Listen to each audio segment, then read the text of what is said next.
how many people, really at any level can go afford to get a house if you're stress testing at 7 or 8% interest. Like it's either we have to rethink the whole way, our system is kind of built, and people have to go back to saving enough so you have big down payments, or the government comes in and amortizes loans longer, which it's all, none of it's really helping the system. So yeah, I think we're in a problem where people struggle to buy homes, and rents are going up, and I don't see how it gets better, I guess.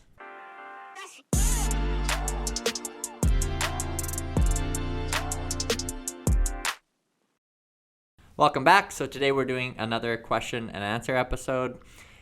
These are ones where we answer questions you guys have submitted online. So usually on Instagram, we'll put up a poll.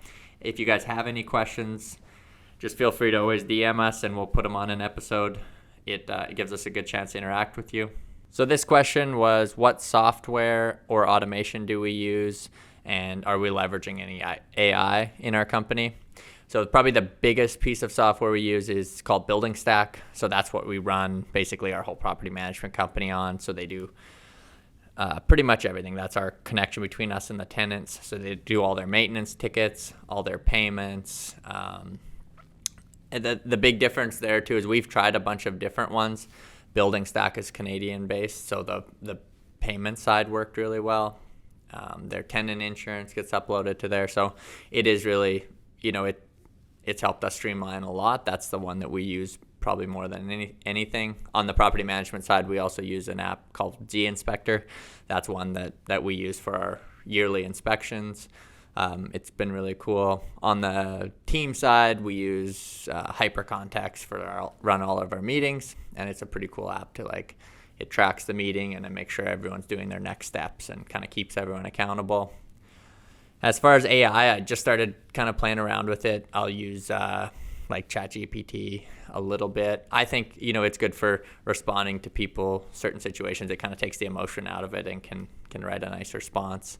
For the podcast, I'll sometimes get it to write questions that tailor to a certain audience, and then I generally never use them because we just kind of end up chatting. I use it a lot with, pretty much every night I'll write my kids a story on there, and he'll come up with Dad and Cash going on an adventure, and we write this really cool story. That's honestly where I use AI the most is a couple stories every night. One thing that I think is really interesting, I had heard this stat a long time ago, but it's technology doubles every 2 years. So if you imagine, and they related it for context, I guess, to folding a piece of paper. And if you fold a piece of paper once and then you fold it again and it doubles, if you do it 42 times, it reaches the moon. But at 41, you're only halfway to the moon. So, that's exponential growth. And that's kind of how technology is. So every 2 years, we're doubling. So if you imagine, we've had technology since, let's say, the 1960s, and every 2 years it's doubling. We're getting fairly close to that 42 doubles. So maybe we're at 39 or 41. And then all of a sudden it's going to double again. And it's just going to be this exponential. I don't think people really understand how fast it's going to come and the change that's going to come with it. So I think it's definitely something, who knows, maybe I'll change my answer on using AI in a couple months because it'll be so different. But for right now, we use it a little bit. I do think when you're dealing with people's homes, they want some of that, personal interaction, or to know that there's actually somebody there that cares. I don't think it should be all AI based or them talking to a robot, because it's your house, it's something very intimate. So I think I think it's nice to have that balance in between the two. And I think the person aspect is still what will separate really great companies from not, because everyone can use the same virtual assistant that answers your maintenance ticket, and it's going to be the person that actually, goes there and goes the extra mile that I think will make the difference. And also a huge portion of the population still is a lot of older people still aren't adapting to the technology. So I think it's a nice balance. It'll be a nice tool, but we don't lean too heavily on AI right now. So this question is, where do you find is the best place to network with potential investors? I think it kind of depends on where you're at. It's kind of a tricky one too, to try to network with investors, because you're essentially going and asking people for money. So for us, a lot of it's, a lot of what I do is it's pretty generic. It's people that are in our circle or people that I meet. They hear about the business and they want to be a part of it. A mistake, I think, is to, just constantly go out there and trying to, you just think, oh, this guy has money, he's got to want to invest with me. The people who have money probably get that they get it so many times that they're not they'll on their own come to the conclusion. I think it makes a big difference too on where you're at, what amount of money you're raising. I see a lot of groups even here in the city that it's always these people that get together to do a meetup, and I think everyone goes there with the idea that they'll go and kind of promote their deal and raise some money there, but everybody in that group is probably going there for the same reason. Those aren't really the people. You'd probably have a better going to a conference of doctors. You'd probably have a lot better chance raising money for a real estate deal this is my opinion, than going to a small real estate meetup, because everybody there is in real estate or wants to do it on their own. So you can make really great connections there. But I think it's honestly just the grassroots generic way is really good, because you can meet somebody with no expectation, and you might meet them about something totally different. Maybe they are in real estate and they introduce you to someone else, or they have a mother that wants to invest, or it comes pretty generically. For me, I try to network with a lot of people that are way above me, and that's usually just meeting them, going for a cup of coffee. There's no expectation for them raising money, but I generally want to learn what they have to share or what they've been through, and they might connect you to people. I think social media is a great way to kind of promote what you're doing, and maybe people follow you, and then when you do meet them, they'll ask questions, or I'll have people that have followed me for a while, and I'm always posting stuff we're doing, and they'll bring it up. But I think it's a good way if you're to always be active and posting on social media. At least people know what you're doing, because you might be just absolutely head down grinding, doing all this work and thinking man, nobody, no one's asking to invest, or no one, and they might have no idea what you're doing. Whereas you can do one post that shows what you're doing, and it can go a long way. So yeah, it's the raising capital thing. Again, it really does depend where you're at, and what amount of money you're looking for. If you're looking for, $5 million to put in a deal, that's a totally different room than that you want to be in than somebody that's raising $20,000 to do a smaller deal, right? So this question was, if you had to start investing today, what would you do different, and what would you do the same as when you started? For me, I guess if the situation was the exact same, we started in the mobile home park space, and it worked out because that was the amount of money we had and everything. It really is dependent on that. So I would say we probably would have just got directly into multifamily, because that's where we are now, and I think that's the easiest way to scale. I think for most people starting out, the advice I always give is make sure you're in the right vehicle. So make sure it's, if it's flips that get you money to doing bigger stuff, that's fine. Or if it's buying single family to make money to get into something bigger, but look at what space it is. So exactly with single family rentals, I personally don't love them. I don't even like them. And I think you will be hard pressed to find someone who has, maybe somebody has 10 or has a smaller portfolio of them, but the management of it and stuff really doesn't work. So I think, you won't find massive, individuals that are really big doing it. Maybe someone big like BlackRock does. But I think if you get into something, for me, it's multifamily, because you can scale it. I can point to 100 companies that have done it. It works really well at scale. So starting out, it would depend again on the situation, what amount of money you have, and also if you want to be a full-time real estate investor, or if you just want to invest in real estate, because those are two different things. But for me, starting out the way we did in mobile home parks and just kind of jumping right in did give us a lot of experience. So I'm very glad we did it. It also allowed us, because you're paying a lot less for a pad than you are for a apartment or a house.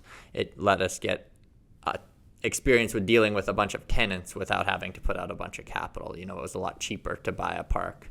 So that definitely helped us, but it wouldn't be the route I would advise other people to take. So I guess starting out, just always do keep the end in mind. So what's a 10-year look like? Because the worst thing you want to do, and I see this a lot, is even in multifamily, people go and buy a bunch of really small, crappy buildings because that's what they can afford. And then they actually get good at it and they start buying more and more, but they never get outside of that. And then they end up with this portfolio of small, crappy buildings that's very hard to manage, requires a ton of time. And there's really no exit there. No one wants to come, and they might buy them one at a time. Nobody generally is going to come buy a big portfolio. So I would say, even if you have to start small, that's fine. But, keep in mind where you're going, because it really is just as, once you get it figured out and you get the capital side down, it's just as easy to buy a big property as it is a small one. It just, it's all the same. So the next question was, if I wasn't investing in real estate, what would it be? That's a tough one for me because I'm super into real estate and I love it. It would be some type of business. I love everything about business. So I've ran, my first real business was a gym. Even now we run the management company, which is a totally separate business from the real estate. So I think I would have probably, if got to the point where I think there's a cool market to like buy up a bunch of small businesses and make it a big business. So I think we're coming into a time when there's a lot of older people that are going to be transitioning out of businesses, whether it's plumbing, electrical, whatever it is. And there's not a lot of structure there. So they're going to sell those companies. They're probably cash flow positive for very little money. And if someone can put them all together, bring the management in and do it, I think that's just like a super fun model. You're building out something big. So it'd probably be something like that. But I don't know if it's really an investment, but it would be a different type of business that I think I would really enjoy. The next question was, do we have plans to diversify our portfolio or my portfolio outside of real estate? I would say pretty much not outside of real estate. Like we might dabble a little bit in stuff here and there, but I'm pretty singular focused. And I think it has to be. I do think there's kind of a misconception. If it's just investing and you have different investments everywhere, that's fine. I think as a business owner, the misconception is like, you always hear diversification is this great thing. But that's generally once people have already made it. They single focus on something until they're at massive scale. And then, you throw 10 or 20% into different things.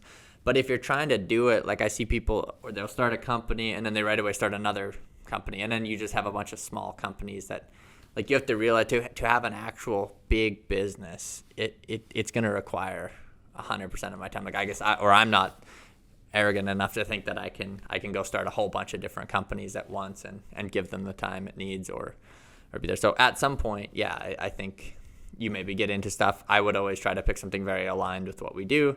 So maybe it would be something, that would benefit the property side if we ever did. The other nice thing about real estate is that it's a pretty wide umbrella for term. So you can do multifamily, you could do strip malls. Right now, office is projected to be tanking in the States. There's going to be an opportunity there. There's you can do mini storage, you can do parking lots, there's so many types of real estate, and it's a very similar business. And so I think there's so much opportunity in that space. I can't see myself ever getting outside of it unless it's just a little bit, for fun, doing something else, but not as a full-time business, I don't think. Would you ever do commercial? Possibly. Like it's just a different model. I'm sure we'll get there, but like again, it's a totally different thing. So I don't love it. Like the hard part is you think of, so you're gonna move a store, and for one, you have to put all this upfront cost generally to get them there. Your payback period is so long. Like sure, you got that tenant, but the fear is always like, unless you're buying a mall, but let's say you buy that building and it's like, oh, that's pretty cool, and then Saputo goes bankrupt next year. How are you gonna get someone else? What are you doing with that? Sure, someday you're gonna fill it, and the guy's gonna come in and say, okay, well, I want you to put in 10 million of TIs, and then so you pump all that money in, and then hopefully in 20 years you see that return. It's riskier, and again, you can't scale. You can't buy 100 commercial where I can buy 100 apartments, so it's very safe. It's also not as recession proof because things go bad, it tanks. So this question was, was your funding strategy for the very first property? So the first one we bought was a little 8-unit. We had a partner, and we at that time we were operating the gym, and we had the mobile home park already. So we had some equity from that business that we were able to put in, and then we brought in one partner for that. When we started the company we have today, the funding for the first bigger project that we did was it was us that funded it. We had sold our operating business, our gym, and so we had some capital there that we were able to buy the first property with and kind of get the ball rolling. The next question was where we see the multifamily market going in the next couple of years. I'm super bullish on it. It is obviously dependent on where you're living. In Edmonton, I think one thing that's really cool that you don't see a lot is we're coming into a time when rents have been relatively flat in Alberta for years now, and we're finally seeing that increase. And you're starting to see that increase at the same time that interest rates are projected to go down. So your income is going to go up and your interest rates are going to go down. So I think, kind of on both commercial real estate is valued on your income, and then they use a cap rate. So at the same time that your income's going up, whether your cap rates go down or not, people are able to pay a lot more. So if you bought a $10 million building and you could make sense of it at 4%, someone's probably going to pay more if the interest rates are 2%. So if you're buying in today's market where interest rates are, who knows if they've peaked or not, but they're very high, projected to go down. Whatever you buy today, and now your income is going to go up for the next couple of years is what it's projected to do for sure in Alberta. And if interest rates go down, you're kind of getting a huge equity win on kind of a double win there. So I think it's very bullish. Again, we're not building even close to enough supply. We're still having tons of immigration. So I don't see any downside there. There's going to be lots of things like costs that go up and stuff. But overall, I think the fundamentals are about as strong as they've ever been. This question was, do I think we're in a housing crisis right now? I think we're pretty close to being there. Again, vacancy rates are so low that it is very hard for people to find places. I think kind of the crisis is also that anyone who had that cheaper debt earlier and their mortgages are coming up, that's going to be a big problem. Like if you had a 2% interest rate and now it's 6%, that your mortgage payment has went up a lot. Banks are getting really creative and allowing people to be creative with getting those payments done. But I think as far as a supply issue, I do not see how we get out of this. If we're going to keep immigration up to where it is, there is no plan to build more. We can't get there. We don't have anything. So I don't see how we don't get that. We're running into an affordability thing. Rents all over Canada are reaching, record highs. And housing, maybe the prices are slowly coming down, but the cost to carry that home, with interest rates going up is still going up. So yeah, I think we're running into it. How many people, really at any level can go afford to get a house if you're stress testing at 7 or 8% interest? Like it's either we have to rethink the whole way, our system is kind of built, and people have to go back to saving enough so you have big down payments, or the government comes in and amortizes loans longer, which it's all, none of it's really helping the system. So yeah, I think we're in a problem where people struggle to buy homes and rents are going up, and I don't see how it gets better. I guess I think it only gets worse with supply tightening. Like I mentioned, where vacancy just in Edmonton is supposed to come down 300%. So it's supposed to come from 4 point something to 1 point something in the next 2 years. Well, what stress does that put on the market? Upward rents and just finding places to live. Like you imagine now, you look. It's pretty slim picking out there on what you can rent. Now imagine that getting cut by 3/4. Even if there's a little bit available out there, it's not going to be great stock, or it's going to be way overpriced. So I guess I'd consider that being pretty close to being a crisis. Yeah, everyone loves to point at the bad landlord, but the reality is everything on our side has gone up so much, and you haven't ever been able to. Also in Alberta, we don't ever need to talk about high rents. I mean, we're half of what any major city is, and so yeah, that'll come, I'm sure.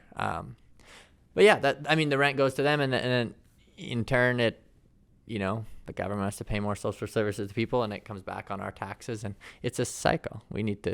The government needs to stop spending money. I mean, what's happening is no different than, okay, it's great to raise minimum wage. Oh, we can't live on $15 an hour. No, that is the worst thing you can ever do for poor people is raise minimum wage, because the second you do it, for one, if I was paying, that's what happened in Alberta. We lost 300,000 jobs because of this. If it goes from $10 to $15, if I had 3 employees, I now have 2 because I can't afford it. Or I'd have to raise my prices 30%. So a guy I know owns a whole ton of restaurants. He said that was pretty much the end of them, because you had a very small margin with restaurants. Now you're forced to raise your biggest expense 33%. Well, that gets passed on to the customer. So the food goes up 30%, and the truck driver has to get paid more, so he's charging more. And it's just a vicious cycle that raises the price of everything, where rich people don't feel that. Rich people don't care what their groceries cost. They don't care what they eat out. Poor people do.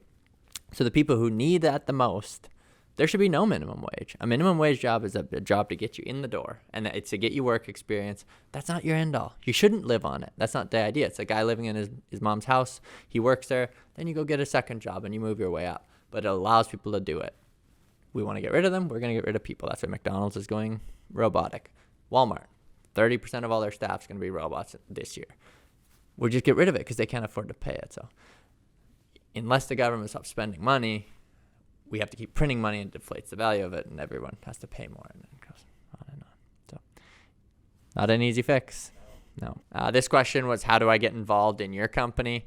So we're a limited partnership. So we do bring investors in anytime we're buying a property. So I guess the first step would be just reach out to us, make sure it fits for what you're looking for.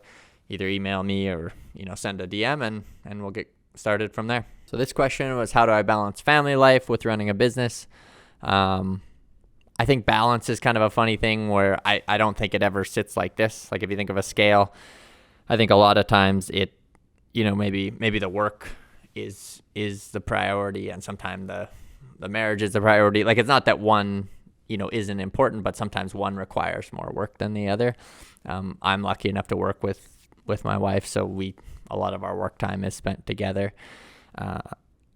I really enjoy what I do, so it's never like it's a burden to do the work. I also think, as I always look at balance over my lifetime. So it's like in my younger years, I'm going to have to give up a lot more of my time to get to where I want, and then in my later, in the next decade or the next period of my life, I'm probably going to have more time. So I think it's kind of a balance over a lifetime more than it's a balance day to day. Like I have to get this much time in with my family and this much time at work. Every day is different. I don't have set hours.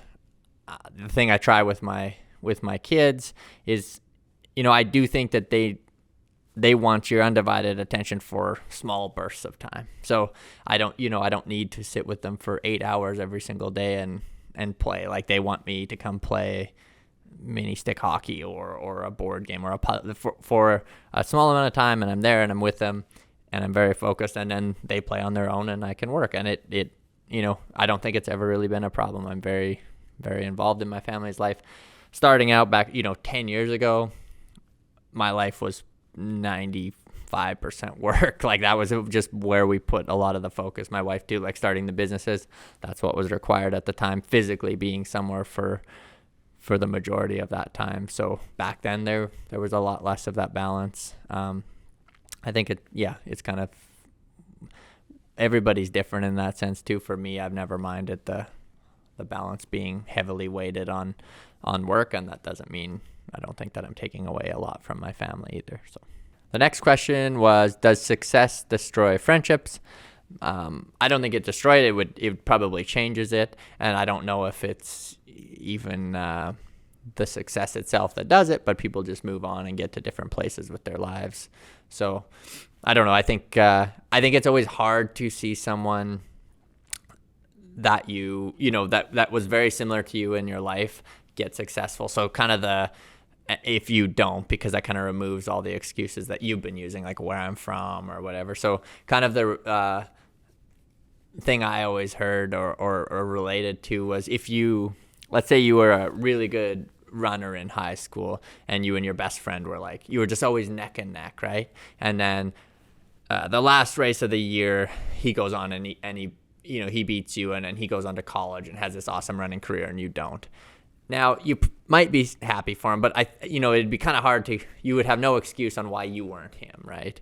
And whereas if you're watching the Olympics and someone you don't know at all goes and wins the race really heroically, you might even tear up and be like, man, like you're so emotional and you're cheering for him because you have no connection there. And I think it's very easy to be happy for those people, and the people who you knew that maybe outgrew you or started from the same exact spot. Because imagine you're telling your kid like, oh, I'm not successful, but it's because I grew up here, I had this upbringing, or this happened to me. And then you see someone else who had the same thing or something much worse happen to them and came from the exact spot you did that went on to be successful. I think that can be hard for some people to take in, and maybe whether it's resentment or just your lives grow apart. But I don't know if it ruins friendships, but I think it changes them. This question was, do you think your family is proud of you for where you are at in life? I think so. I think it can be family is one where for the most part they're going to be very supportive. I think that can also be a bad thing where like I know it doesn't matter what I did in my life, my mom is going to be supportive and proud of me. So sometimes I think people can almost get caught up in that where it's like, oh, I did this, and your mom's like, oh, it's awesome, and I think you need people also to be on the other side of it where it pushes you because you want you want to prove them wrong. But yeah, I think and not that I'm super successful and they're proud of me. I think my family's pretty supportive, so I think they would just be proud of kind of whatever I did, right? Favorite tattoo, probably the one that no one on the podcast has seen. It's probably my chest. So I have it. I have a full chest piece. I have there's a buffalo in the middle, which I was from Manitoba, so I always thought that was cool. And the buffalo is like it's the only animal that will stand and face a storm. So like a cow, or they usually head to the farthest corner and whatever. A buffalo will get its whole family behind him, and it stands, and the storm comes with him. So I have that, and I've got a flower for each, for my mom and my sister and my wife, and I have 2 wolves in there. So it's like a big chest piece, and that's probably my favorite one. So running into a problem, and I'd like to get your guys' opinion on this. I have 2 sons, and I've got both of them tattooed on my hands, and I have their birthdays.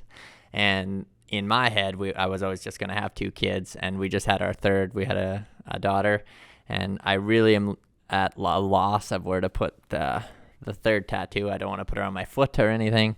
So if anyone has any ideas, I'd love to hear them. So that was it for all the questions today. Thanks a lot for listening. If you guys do have any questions, feel free to send them our way, and we'll answer them on one of the upcoming episodes. It definitely helps us out a lot if you guys can rate the episode, go write a comment. Goes a long ways as far as getting us out to new people. So that'd be much appreciated.